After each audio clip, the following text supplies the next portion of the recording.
ଆଜି ଆଲୋଚନା କରିବା ଯୋସେଫ ଆଡିସନଙ୍କର defence and happiness of married life. ଗତ କ୍ଲାସ୍ରେ ଆମେ ଆଲୋଚନା କରିଥିଲେ ରିଫ୍ଲେକ୍ସନ୍ସ ଇନ୍ ୱେଷ୍ଟମିନିଷ୍ଟର ଆବେ। ତୁମେ ଯାଇକି ଭିଡ଼ିଓ ଦେଖିପାରିବ। ତ ପିଲାମାନେ ଏଇ ଯେଉଁ ଥମ୍ବନେଲ୍ଟା ତୁମେ ଦେଖୁଛ, ଏଇ ଥମ୍ବନେଲ୍ରେ ଗୋଟେ ଫଟୋ ଅଛି, ତୁମେ ଦେଖୁଥିବ। ସେ ଦୁଇ ଜଣ ହେଉଛନ୍ତି ମୋ ସାର୍ ଏବଂ ଆମ ମ୍ୟାଡ଼ମ୍। ତେଣୁ ଏ ବିଷୟ ଯେଉଁ ଆମେ ଆଲୋଚନା କରିବା defence and happiness of married life, ଏଇଟା ହେଉଛି ବେଷ୍ଟ ଏକ୍ଜାମ୍ପଲ୍। ମୁଁ ଭାବୁଛି ମୋ ମତରେ ଏଭଳି ଏକ୍ଜାମ୍ପଲ୍ ଆଉ ନାହିଁ, କାହିଁକିନା ମୁଁ ସେମାନଙ୍କୁ ଦେଖି ଆସୁଛି ମୋର ପିଲାଟି ଦିନରୁ କେମିତି ମ୍ୟାରେଡ୍ ଲାଇଫ୍ ତାଙ୍କର ସେମାନଙ୍କର ଡିଫେନ୍ସ ଆଣ୍ଡ ହ୍ୟାପିନେସ୍ ବୋଥ୍। ତେଣୁ ସେଇଥିପାଇଁ ମୁଁ ଥମ୍ବନେଲ୍ରେ ସାର୍ ଏବଂ ମ୍ୟାଡ଼ମ୍ଙ୍କର ଫଟୋଟି ଦେଇଛି, ବେଷ୍ଟ କପୁଲ୍। ତ ଏଥର ଟପିକ୍ ଉପରକୁ ଆମେ ଆସିବା, defence and happiness of married life.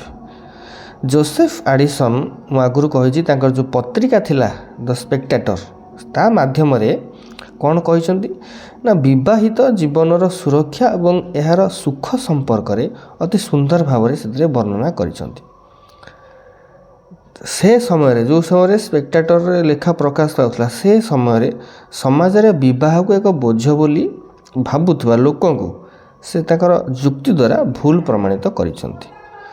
Joseph ଆଡିସନଙ୍କ ମତରେ ବିବାହିତ ଜୀବନର ସୁଖ ମୁଖ୍ୟତଃ କାହା କାହା ଉପରେ ଆଧାରିତ। ପ୍ରଥମ ପଏଣ୍ଟ ସେ କହିଲେ, ବନ୍ଧୁତ୍ୱର ପରିପକ୍ୱ କ'ଣ ନା ଦେଖ ନା ବିବାହ କଲେ ଶାରୀରିକ ଆକର୍ଷଣ ନୁହେଁ, ବରଂ ଏହା ହେଉଛି ଏକ ଗଭୀର ବନ୍ଧୁତ୍ୱ। କେମିତି ନା ଯେତେବେଳେ ପ୍ରେମର ପ୍ରାରମ୍ଭିକ ଉତ୍ସାହ ଧୀରେ ଧୀରେ କମିଯାଏ। ପ୍ରଥମେ ଯେତେବେଳେ ନୂଆ ନୂଆ ବାହାଘର ହେଇଥିବ, ପ୍ରେମ ପ୍ରବଳ, ତାପରେ ଯେତେବେଳେ ବାର୍ଦ୍ଧକ୍ୟ ଆସିଯିବ, ପ୍ରେମ କମିବାଟା ନିଶ୍ଚିତ। ଶରୀରର ସୌନ୍ଦର୍ଯ୍ୟ କମିଲେ ପ୍ରେମ କମିବ। ସେତେବେଳେ ସ୍ୱାମୀ ସ୍ତ୍ରୀଙ୍କ ମଧ୍ୟରେ ଥିବା ବନ୍ଧୁତ୍ୱଟା ହିଁ ଜୀବନକୁ ସୁଖମୟ କରିଥାଏ। ପ୍ରଥମ ଯୁକ୍ତିରେ ସେ କାଟିଲେ। ପ୍ରଥମ ଯୁକ୍ତି ଗଲା। ଦ୍ୱିତୀୟ ଯୁକ୍ତି ହେଉଛି କ'ଣ ତାଙ୍କର, ଘରୋଇ ଶାନ୍ତି, ଯେଉଁଟାକୁ ଆମେ କହୁଛେ ଡୋମେଷ୍ଟିକ୍ ହ୍ୟାପିନେସ୍। ନା ଯୋସେଫ ଆଡିସନଙ୍କ ମତରେ ବାହାର ଦୁନିଆର କୋଳାହଳ ଏବଂ ଚିନ୍ତାରୁ ମୁକ୍ତି ପାଇବା ପାଇଁ ଘର ହେଉଛି ଏକ ମାତ୍ର ନିରାପଦ ସ୍ଥାନ। ଯଦି ଜଣେ ବ୍ୟକ୍ତିର ପାରିବାରିକ ଜୀବନ ସୁଖମୟ, ତେବେ ସେ ଦୁନିଆର ସବୁଠୁ ଭାଗ୍ୟବାନ ବ୍ୟକ୍ତି ବୋଲି ମନେ କରାଯାଏ। ବାହାରେ କ'ଣ ଟେନସନ୍ ଥିଲେ ଆମେ ଘରକୁ ଆସିକି ଟିକେ ରେଷ୍ଟ ନେଇଗଲେ ଆମକୁ ଖୁସି ଲାଗେ, ସେ କଥା ସେ କହିଛନ୍ତି। ତେଣୁ ସେ ବିବାହକୁ ସ୍ୱର୍ଗ ଓ ଯେଉଁ ନର୍କର ପ୍ରତିଛବି ବୋଲି କହିଛନ୍ତି। ଯଦି ଏଥିରେ ଭଲ ପାଇବା ଥାଏ, ତେବେ କ'ଣ ଏଇଟା ସ୍ୱର୍ଗ, ନଚେତ୍ ଏହା କ'ଣ ନର୍କ ସଦୃଶ। ଦ୍ୱିତୀୟ ଯୁକ୍ତି ଗଲା। ତୃତୀୟ ଯୁକ୍ତି ହେଉଛି ପରସ୍ପର ପ୍ରତି ସମ୍ମାନ ଏବଂ ସହନଶୀଳତା। ନା ଯୋସେଫ ଆଡିସନଙ୍କ ମତରେ ବୈବାହିକ ଜୀବନରେ ସୁଖୀ ହେବା ପାଇଁ କିଛି ସେ ନିୟମ ଆମକୁ ଦେଇଛନ୍ତି, ତାକୁ ପାଳନ କରିବାକୁ ପଡ଼ିବ। କ'ଣ? ସମାନତା। ସ୍ୱାମୀ ଓ ସ୍ତ୍ରୀଙ୍କ ମଧ୍ୟରେ ଚିନ୍ତାଧାରାର ସମାନତା ରହିବା ଆବଶ୍ୟକ। ତାପରେ ସୌଜନ୍ୟ, ଲୋକେ ବାହାର ଲୋକଙ୍କ ସହ ଭଦ୍ର ବ୍ୟବହାର କରନ୍ତି କିନ୍ତୁ ନିଜ ସ୍ତ୍ରୀ ସହିତ ଖରାପ ବ୍ୟବହାର କରନ୍ତି। ଆଡିସନଙ୍କ ମତରେ ଘର ଭିତରେ ମଧ୍ୟ ପରସ୍ପର ପ୍ରତି ସମ୍ମାନ ଓ ଶିଷ୍ଟାଚାର ରହିବା ଜରୁରୀ।